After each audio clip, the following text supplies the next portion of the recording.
Hello दोस्तों, welcome, नमस्कार, स्वागत है एक बार फिर से आप सभी का धोरा क्लासेस के इस यूट्यूब प्लेटफॉर्म पर। सबको नमस्कार, दुआ सलाम, बहुत सारा प्यार। हम आपको करवा रहे हैं बीएसटीसी पीटीटी एग्जाम 2021 की तैयारी। और इस बार डिप्लोमा तैयार हमारा नारा है, चाहे वो पीटीटी का हो चाहे वो बीएसटीसी का हो। इस बार हमें हर हाल में डिग्री डिप्लोमा हासिल करना है, मनपसंद कॉलेज का चयन करना है, अच्छे से अच्छा स्कोर करना है। दोस्तों, मैं आपके लिए लेकर आया हूँ शिक्षण अभिरुचि पार्ट 1। इस वीडियो सेशन में हम शिक्षण अभिरुचि से जो क्वेश्चन आते हैं उनको समझेंगे कि किस तरह के क्वेश्चन आते हैं और कैसे हमें उनका सही आंसर देना होता है। दोस्तों, शिक्षण अभिरुचि है क्या, पहले आपको ये समझना है। ये जो टॉपिक है आपका शिक्षण अभिरुचि, एक सेपरेट पार्ट रहेगा आपके एग्जाम में, जो इंपॉर्टेंट रोल अदा करेगा आपके एग्जाम को क्रैक करने में और अच्छी कॉलेज का चयन करवाने में। देखिए दोस्तों, शिक्षण अभिरुचि का मतलब होता है टीचिंग में आपका इंटरेस्ट कैसा है, आप पढ़ाने में कितनी रुचि रखते हैं। आप जब टीचर बनने की कोशिश कर रहे हैं या टीचिंग करवाने के लिए आप बीएसटीसी या पीटीटी कर रहे हैं, तो आपके पास में एक स्ट्रॉन्ग रीजन होना जरूरी है कि आप इस फील्ड में क्यों जाना चाहते हैं। अब इस पार्ट में आपसे ऐसे क्वेश्चन पूछे जाएंगे जिनका जवाब आपको बहुत ज़्यादा पॉजिटिव और तर्क संगत देना है। आपके पास में सटीक तर्क होना चाहिए और पॉजिटिव आपका एस्पेक्ट होना चाहिए आंसर देने में। आपका नज़रिया है टीचिंग को लेकर वो बहुत शानदार होना जरूरी है। देखिए, टीचर जो होता है उसमें उसकी जो समाज में एक रेपुटेशन होती है वो बहुत हाई होती है। उसका जो सोचने का तरीका होता है वो भी बहुत पॉजिटिव होना जरूरी है। और इसी बात का टेस्ट लिया जाएगा शिक्षण अभिरुचि के अंदर। तो ये आपको ज़्यादा से ज़्यादा ध्यान रखना है कि आपको कोई भी नकारात्मक आंसर नहीं देना है, ये तो आप यहीं से समझ लेना। और रुचि आपकी अच्छी होनी जरूरी है। आप पर्सनली क्या सोचते हो इस बात से कोई लेना देना नहीं होता है, आपकी पॉजिटिवनेस बहुत ज़्यादा बेनिफिशियल होगी। चलो, महत्वपूर्ण पुराने प्रश्न मैं आपके लिए लेकर आया हूँ जिनसे आप समझ पाएंगे कि शिक्षण अभिरुचि के किस तरह के क्वेश्चन पूछे जाते हैं और किस तरह के क्वेश्चन आपसे आने वाले एग्जाम में पूछे जा सकते हैं। दोस्तों, एक आपको हमेशा मैं बताता हूँ, खुद से वादा, मेहनत ज़्यादा और मजबूत इरादा, ये तीनों चीज़ें आपके अंदर होना जरूरी है। बहुत सारे लोग वीडियो को छोड़कर चले जाते हैं, 5 क्वेश्चन देखते हैं, 10 क्वेश्चन देखते हैं, फिर कोई कॉमेडी का नोटिफिकेशन आता है, इतने में वो कॉमेडी देखने चले जाते हैं। तो ऐसा नहीं करना है, आपका इरादा है वो स्ट्रॉन्ग होना जरूरी है, सीखने का जज्बा आपके अंदर होना जरूरी है। वीडियो सेशन को पूरा देखा करें ताकि आपको ज़्यादा से ज़्यादा फायदा मिल सके। अभी तक आपने चैनल को सब्सक्राइब नहीं किया तो पहले सब्सक्राइब कर लीजिए, बेल आइकन को प्रेस कर दीजिए और ऑल पे क्लिक कीजिए ताकि आने वाले हर वीडियो की नोटिफिकेशन आपको मिल जाए। एक हमारा टेलीग्राम चैनल है जिसको आपको ज्वाइन करना है, जिसका लिंक मैंने आपको डिस्क्रिप्शन बॉक्स में दे रखा है। चलिए बढ़ते हैं आज के पहले क्वेश्चन की ओर। पहला क्वेश्चन आपके सामने है, कक्षा का मॉनिटर होना चाहिए। कक्षा का मॉनिटर कैसा होना चाहिए? आपने भी अपनी क्लास में 10th 12th 9th जिस भी क्लास में, आपने हर क्लास में मॉनिटर तो देखा ही होगा क्योंकि हर क्लास का एक मॉनिटर होता है। तो वो मॉनिटर कैसा होता है, उसका चयन किस प्रकार किया जाना चाहिए और किस तरह का मॉनिटर चुनना होता है क्लास के लिए। तो बताइए आप लोग, अगर आपको बोला जाए कि मॉनिटर का चयन कीजिए तो किस प्रकार का स्टूडेंट आप लेंगे? कक्षा का सबसे लोकप्रिय विद्यार्थी, शिक्षक का प्यारा विद्यार्थी, कक्षा का सबसे शक्तिशाली विद्यार्थी, या कक्षा का बहिर्मुखी विद्यार्थी? यहाँ देखिए ये गलत है, ये मैं इसके ऊपर है, मैं के ऊपर रह है, ठीक है, ये यहाँ पर गलत है, इसका ध्यान रखना। कक्षा का बहिर्मुखी विद्यार्थी क्या होगा सही आंसर? यहाँ दोस्तों सही आंसर ऑप्शन नंबर 4 ही हो जाएगा। बहिर्मुखी जो विद्यार्थी होता है वही कक्षा का मॉनिटर होना चाहिए। अब खाली इंटेलिजेंट होने से, शक्तिशाली होने से या टीचर का प्यारा होने से उसको मॉनिटर नहीं बनाया जा सकता है। बहिर्मुखी विद्यार्थी ही सही मॉनिटर साबित होता है कक्षा के अंदर, नहीं तो दूसरा भेदभाव करता है, लड़ाई करता है, कंप्लेन करता रहता है, आपने देखा होगा अपनी क्लासों के अंदर। चलिए, एक बात का ध्यान रखना, इस वीडियो के नीचे एक लाइव चैट का ऑप्शन है, उस लाइव चैट के अंदर आपको अपना आंसर लिखना। आपको जैसा भी आंसर आता हो वैसा आंसर आपको बताना है। जैसे इसका आंसर है ऑप्शन नंबर 4, तो आपको लिखना है 1 यानी पहला क्वेश्चन और सही आंसर नंबर 4, ये बताना है आपको लाइव चैट के अंदर ताकि आप लोगों की प्रैक्टिस होती रहे। सेकंड क्वेश्चन देखिए, शिक्षक छात्रों के नैतिक मूल्यों को विकसित कर सकते हैं क्योंकि? देखिए, शिक्षक जो होते हैं वो छात्रों का जो नैतिक मूल्य है उसको विकसित करते हैं। किस प्रकार? ऑप्शन देखिए आप लोग। शिक्षक में विद्यार्थियों को प्रेरित करने की क्षमता है, शिक्षक विद्यार्थियों के लिए आदर्श है, विद्यार्थियों में शिक्षक के प्रति भय होता है, विद्यार्थी शिक्षक के प्रत्येक निर्देश का पालन करते हैं। क्या होगा सही आंसर? लाइव चैट में लिखिए आप लोग। देखिए, सबसे बड़ा जो कारण होता है नैतिक मूल्यों को विकसित करने का वो होता है कि शिक्षक में विद्यार्थियों को प्रेरित करने की क्षमता होती है। वो विद्यार्थियों को मोटिवेट करता है, इंस्पायर करता है, ठीक है, इम्प्रेस करता है, और इसी वजह से वो एक स्टूडेंट के अंदर नैतिक मूल्यों को, जो मॉरल वैल्यूज होती है, उनको डेवलप करता है।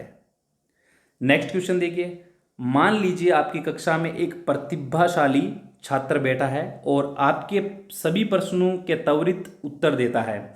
आप अपने छात्र के संबंध में क्या करेंगे?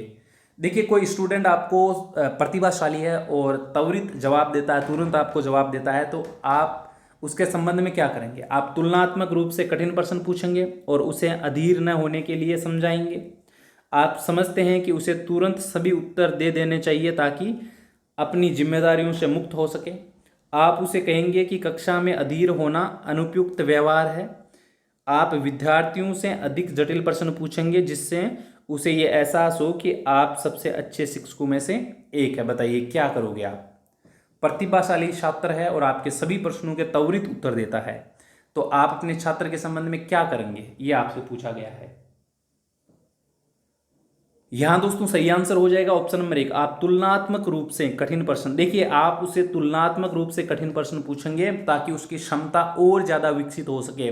उसे अधीर न होने के लिए भी आप समझाएंगे, ठीक है, कि आपको अधीर नहीं होना, यानी जल्दबाजी नहीं करनी है। आप उससे तुलनात्मक रूप से थोड़े हाई लेवल के क्वेश्चन करेंगे ताकि उसकी क्षमता का विकास हो सके। बाकी ये तीनों ही क्या है, गलत है। चलिए आगे बढ़ते हैं। अगला क्वेश्चन देखिए, यह माना जाता है कि महिला शिक्षक प्राथमिक स्तर की शिक्षा के लिए अधिक उपयुक्त है क्योंकि, हाँ, इस बात को आप सोचिए कि जो महिलाएं होती है उनको प्राथमिक स्तर तक ठीक माना जाता है कि हाँ वो बेहतर करती है, प्राइमरी लेवल के बच्चों तक वो बहुत अच्छा पढ़ाती है। तो इसका कारण क्या है, ये आपसे पूछा गया है। वे बच्चे के साथ धैर्यपूर्वक और प्यार से काम करती है, यहाँ काम है, ध्यान रखना। उनके पास अन्य व्यवसायों के लिए कम अवसर है। वे कम वेतन पर काम करने के लिए सहमत होती है। ऐसे पैसे के लिए उच्च योग्यता की कोई आवश्यकता नहीं है। भाई महिलाएं जो है वो प्राथमिक स्तर पर अच्छा काम करती है, इसकी वजह आपसे पूछी है। यहाँ दोस्तों सही आंसर हो जाएगा ऑप्शन नंबर 1। वे बच्चे के साथ धैर्यपूर्वक और प्यार से काम करती है, इसलिए वो उपयुक्त मानी जाती है प्राथमिक स्तर पर।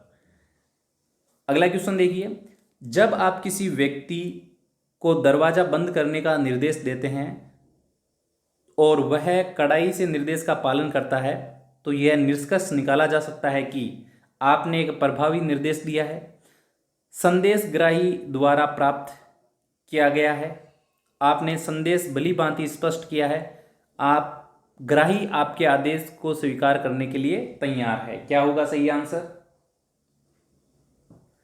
अगर आप किसी व्यक्ति को दरवाजा बंद करने का बोलते हैं और वह कड़ाई से निर्देश का पालन करता है, इससे क्या निष्कर्ष निकलता है दोस्तों? इससे निष्कर्ष निकलेगा कि आपने एक प्रभावी निर्देश दिया है और उसके फलस्वरूप ही उसने आपके निर्देश का कड़ाई के साथ में क्या किया है, पालन किया है।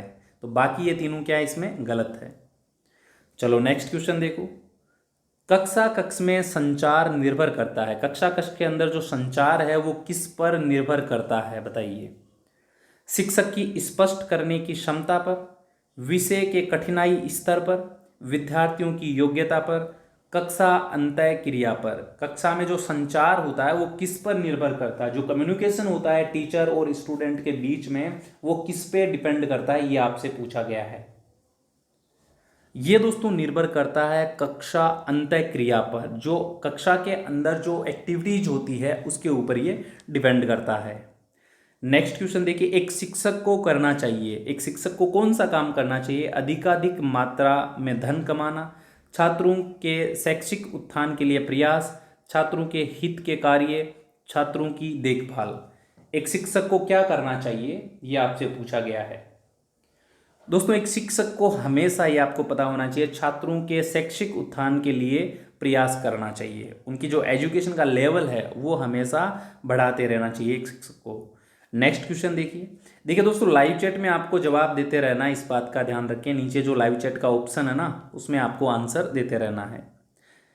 ग्रामीण क्षेत्रों में विद्यालय छोड़ने वालों की सर्वाधिक दर का क्या कारण है? भाई ग्रामीण क्षेत्र के अंदर बच्चे विद्यालय छोड़ देते हैं, उसका कारण क्या है, ये आपसे पूछा गया है। अप्रासंगिक पाठ्यक्रम, गरीबी, त्वरित रोजगार के लिए उत्सुकता, शिक्षकों के साथ अनुपयुक्त पारस्परिक संबंध। वे ग्रामीण क्षेत्र में बच्चे जब जल्दी स्कूल छोड़ देते हैं तो उसका कारण क्या होता है? तो उसका कारण होता है दोस्तों, एक ही कारण होता है उसका, त्वरित रोजगार के लिए उत्सुकता रहने की वजह से वो बच्चे स्कूल छोड़ देते हैं। फिर इसमें पेरेंट्स का भी रोल होता है कि वो भी कहते हैं कि भाई काम पकड़ लो, और छोटे बच्चे होते हैं वो भी मतलब काम को लेकर बहुत ज़्यादा एक्टिव होते हैं, तो ये एक वजह होती है स्कूल छोड़ने की। अगला क्वेश्चन है, एक शिक्षक अपने छात्रों से मधुर संबंध किस प्रकार स्थापित कर सकता है? अगर आपको अपने बच्चों के साथ में अच्छा और मधुर व्यवहार और मधुर संबंध बनाना हो तो आप क्या करेंगे? उनसे सदैव हंसी मजाक करके, उनसे उचित दूरी बनाकर, उनकी समस्याओं को सुनने के बाद उनका निदान करके, छात्रों को अपना मित्र बनाकर। क्या करोगे आप अगर आपको मधुर संबंध बनाना हो तो? यहाँ दोस्तों सही आंसर एक ही होगा। आपने क्या सोचा पता नहीं, सही होगा उनकी समस्याओं को सुनने के बाद उनका निदान करके आप मधुर संबंध बना सकते हो। ऐसा नहीं कि आप उनके साथ हमेशा हंसी मजाक करते रहो या उनसे दूरी बना कर रखो या उनको मित्र बना लो ताकि वो कुछ भी आपको बोलते रहे। तो आपको क्या करना, बैलेंस बनाना है, उनकी समस्याओं को सुनना है और उसका निदान करना है। अगला क्वेश्चन देखिए, यदि कुछ निर्धन छात्र आपसे अतिरिक्त समय में पढ़ना चाहते हैं तो आप क्या करेंगे? अगर आपसे कुछ निर्धन बच्चे बोलेंगे कि हमें थोड़ा और ज़्यादा पढ़ा दीजिए या एक्स्ट्रा क्लास दे दीजिए, तो आप क्या करेंगे? उनको ट्यूशन लेने के लिए कहेंगे, उन्हें टालते रहेंगे, आवश्यक समय समय पर उनकी कठिनाइयों को पूरा करेंगे, उन्हें किसी अन्य शिक्षक के पास भेजेंगे? आप क्या करेंगे? अगर गरीब बच्चों को आपको पढ़ाना होगा तो क्या करेंगे? आप ट्यूशन के लिए बोलेंगे? यहां दोस्तों सही आंसर हो जाएगा ऑप्शन नंबर 3। आवश्यकता अनुसार समय समय पर उनकी जो कठिनाइयां हैं उनको आप पूरा करेंगे। उनको बोलेंगे कि कोई दिक्कत नहीं है, मैं आपको एक्स्ट्रा क्लास तो नहीं दे सकता, लेकिन जो भी मेरे पास समय बचता है मैं आपको पढ़ाता रहूँगा। और यही होना चाहिए एक टीचर का एप्टीट्यूड। नेक्स्ट क्वेश्चन है, शैक्षिक यात्रा के दौरान बैठने की जगह को लेकर एक छात्र किसी वृद्ध से झगड़ता है और उसकी जगह पर बैठ जाता है, तो आप क्या करेंगे? छात्र का पक्ष लोगे, उसे समझाऊंगा कि बड़ों का आदर करे, उसे अनदेखा करूंगा, निपटाने के लिए दखल दूंगा? क्या करोगे आप लोग? अगर आप किसी शैक्षणिक यात्रा पर जा रहे हैं, एक बच्चा होता है जो अपने से बड़े या वृद्ध की जगह पर बैठ जाता है और उस दौरान आप पास में खड़े हैं, तो आप क्या समझाओगे उसको? बताओ। आई थिंक सबको पता होगा क्या करना है। उसे यही समझाना है कि बड़ों का हमेशा क्या करे, आदर करे, सम्मान करे। नेक्स्ट देखिए, छात्रों की प्रगति का ब्यौरा अभिभावकों को देना आवश्यक है। क्यों आवश्यक है? इससे अभिभावक अपने बच्चों की प्रगति जान सकते हैं। इससे अभिभावक को ट्यूशन लगाने की उचित सलाह मिलती है। इससे बच्चों में डर बना रहता है। बच्चे अभिभावक को गलत जानकारी नहीं दे सकते। भाई अगर आप अभिभावकों को रिपोर्ट बताते जाओगे, उनके बच्चों के बारे में जानकारी देते जाओगे, तो वो क्यों आवश्यक है, जरूरी क्यों है ये करना, इसका कारण क्या है, ये आपसे पूछा गया है। तो यहाँ दोस्तों सही आंसर हो जाएगा ऑप्शन नंबर 1। इससे अभिभावक अपने बच्चों की प्रगति जान सकते हैं, वो किसी भी प्रकार की गलत फहमी में नहीं रहेंगे। बच्चा कमजोर है तो भी जानेंगे, इंटेलिजेंट है तो भी जानेंगे, तो हर तरह की रिपोर्ट उनको दी जानी चाहिए। अगला क्वेश्चन है, यदि आप मूल्यांकन कर रहे हैं तो आप क्या करेंगे? कार्य के अनुसार ही अंक प्रदान करेंगे, उन्हें अधिक अंक दोगे जो आपसे ट्यूशन पढ़ते हैं, अमीर छात्रों को अधिक अंक देंगे, पिछड़े छात्रों को अधिक अंक देंगे? क्या करेंगे? अगर आपको मूल्यांकन करना है तो आप क्या करेंगे? जो ट्यूशन आते हैं उनको ज़्यादा नंबर दोगे? यही करोगे क्या? नहीं, ये बिल्कुल नहीं कर सकते। क्या करोगे आप बताओ?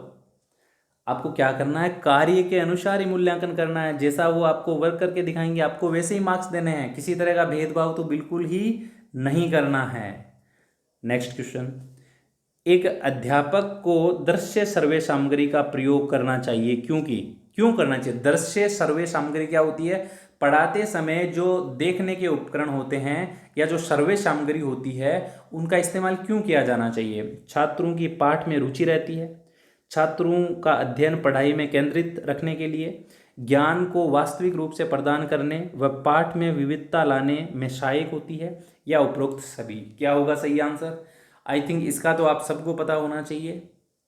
यहाँ दोस्तों सही आंसर हो जाएगा ऑप्शन नंबर 4, उपरोक्त सभी। देखिए इसमें पाठ में रुचि भी बढ़ती है, ध्यान केंद्रित भी रहता है और पाठ के अंदर विविधता भी आती है, यानी एक्स्ट्रा नॉलेज भी बढ़ता है। अगला क्वेश्चन देखिए, कक्षा कक्ष संप्रेषण होना चाहिए। देखिए दोस्तों, कक्षा कक्ष का जो संप्रेषण है वो कैसा होना चाहिए? शिक्षक पर केंद्रित, सामान्य केंद्रित, छात्र केंद्रित या पाठ्य पुस्तक केंद्रित। संप्रेषण का मतलब होता है कम्युनिकेशन जो होता है वो किसके ऊपर डिपेंड होना चाहिए। क्या वो खाली शिक्षक के लिए केंद्रित होना चाहिए, या सामान्य केंद्रित, या छात्र केंद्रित, या पाठ्य पुस्तक केंद्रित। यहाँ पर ध्यान से आपको समझना है कि इसका सही आंसर क्या हो सकता है।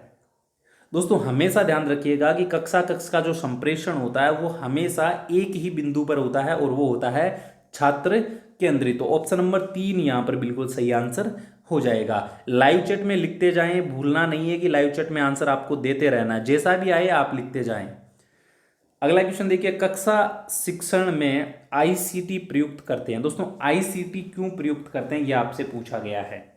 ऑप्शन देखिए, अध्यापक की आवश्यकता नहीं रहेगी, अध्यापक के लिए भूमिका समन्वयक के रूप में रहेगी, अध्यापक की भूमिका समन्वयक के रूप में रहेगी, अध्यापक की भूमिका केंद्रित हो जाएगी।